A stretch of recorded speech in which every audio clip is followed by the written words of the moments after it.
یہ بھی بخاری شریف کی حدیث ہے. آقا کریم صلی اللہ علیہ وسلم فرماتے عن ابی ہریرہ رضی اللہ تعالی عنہ قال قال رسول اللہ صلی اللہ علیہ وسلم من یرید اللہ بہ خیرا یصب منہ.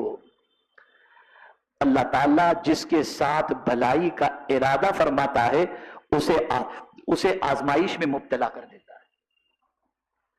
یعنی اگر آزمائش ہو رہی ہے، امتحان ہو رہا ہے، تکلیفیں آ رہی ہیں، تو بس یہ سمجھ لینا کہ اللہ نے ہم سے بھلائی کا ارادہ فرما لیا ہے. بھلائی کا ارادہ. میرے پیارے آقا صلی اللہ تعالی علیہ وسلم کے پیارے دیوانوں، آپ اور ہم کبھی بخار میں گرفتار ہوتے ہیں، سر درد میں گرفتار ہوتے ہیں اور پریشانیوں میں گرفتار ہوتے ہیں، تو دیکھیں حضور صلی اللہ علیہ وسلم کیا ارشاد فرماتے ہیں. یہ بھی بخاری و مسلم کی حدیث ہے. حضرت عبداللہ بن مسعود رضی اللہ تعالیٰ عنہ بیان کرتے ہیں کہ میں حضور صلی اللہ علیہ وسلم کی خدمت میں حاضر ہوا تو آپ کو شدید بخار تھا.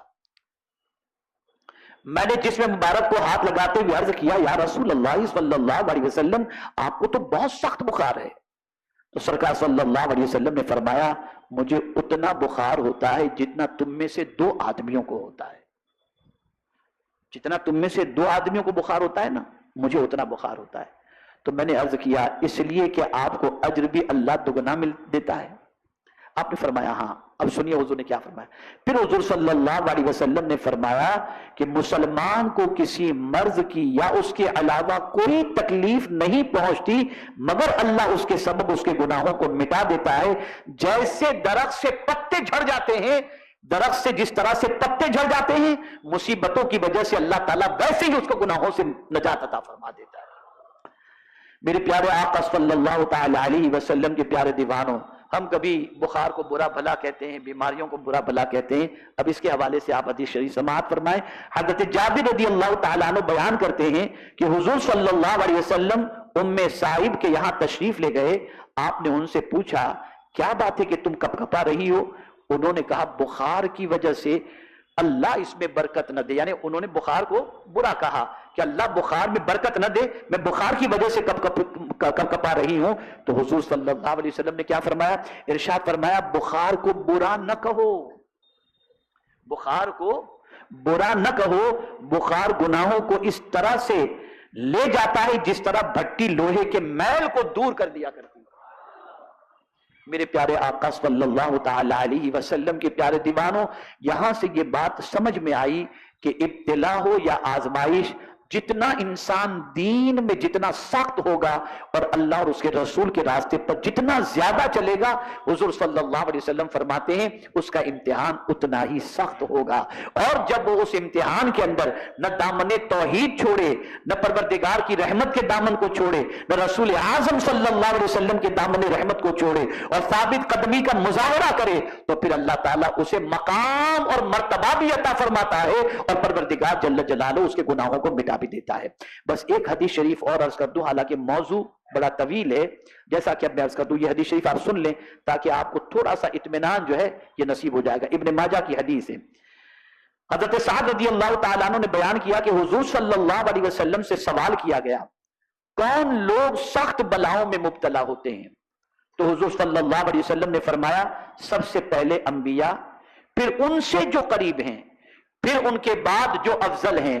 آدمی اپنے دین کے مطابق آزمایا جاتا ہے. اگر دین میں سخت ہے تو بلا بھی سخت ہوگی، اور اگر دین میں کمزور ہے تو اس پر آسانی کی جاتی ہے. یعنی اگر امتحان نہ ہو تو گویا دین میں کمزوری کی علامت ہے. یہ دین میں کمزوری کی علامت ہے. یہی سلسلہ ہمیشہ رہتا ہے یہاں تک کہ وہ زمین پر یوں چلتا ہے کہ اس پر کوئی گناہ نہیں رہتا.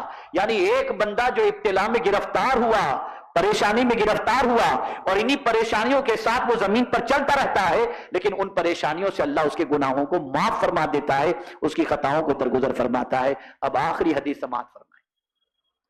اللہ نے ایک بندے کی تقدیر کے اندر، یعنی کسی بندے کی تقدیر کے اندر بہت اونچا مرتبہ لکھا ہے، بہت اونچا مرتبہ، لیکن اس کی کوئی عبادت ایسی نہیں ہوتی جس کے ذریعے وہ اس اونچے مرتبے تک پہنچ سکے. کوئی ایسی عبادت اس کی نہیں ہوتی. وہ اتنی عبادت کرتا ہے جس سے وہ مقام تو حاصل نہیں ہو سکتا. تو حدیث شریف ہے میرے آقا صلی اللہ علیہ وسلم کا ارشاد ہے پھر اللہ اسے امتحان میں گرفتار کرتا ہے، رنج میں گرفتار، غم میں گرفتار. تو جب رنج و غم میں اللہ اسے گرفتار کرتا ہے اور اس گرفتار ہونے کے بعد وہ اللہ کے شکوے کی بجائے صبر کرتا ہے، تو اللہ تعالیٰ وہ مقام اسے عطا فرما دیتا ہے.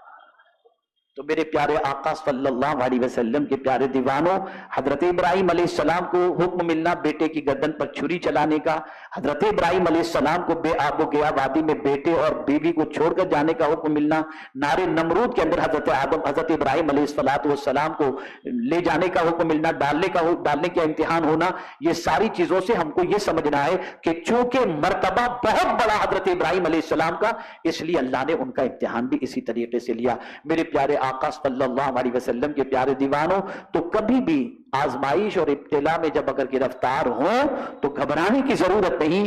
اسی لیے میرے استاد گرامی حضور رئیس المفسرین اکثر جب کوئی مسئلہ ہوتا ہے تو امتحان کی بات آتی ہے مسلمانوں کی یا کسی کی بھی، تو فرماتے بس مولانا یہی دعا کرنی چاہیے کہ اللہ تو نے ہی امتحان میں گرفتار کیا ہے اور تو ہی امتحان سے ہمیں پاس کر کے نکال دے. بس یہ دعا کرنی چاہیے. ہم کوئی بھی ایسے نہیں جو امتحان کے لائق ہوں، کمزور ہیں، ناتواں ہیں، دینی اعتبار سے بھی کمزور ہیں. ہم اس لائق نہیں کہ اللہ کے امتحان میں پاس ہو سکیں، لیکن جس نے امتحان میں گرفتار کیا ہے وہی اپنے فضل و کرم سے امتحان میں پاس بھی کر دے اور کامیابی سے نکال دے.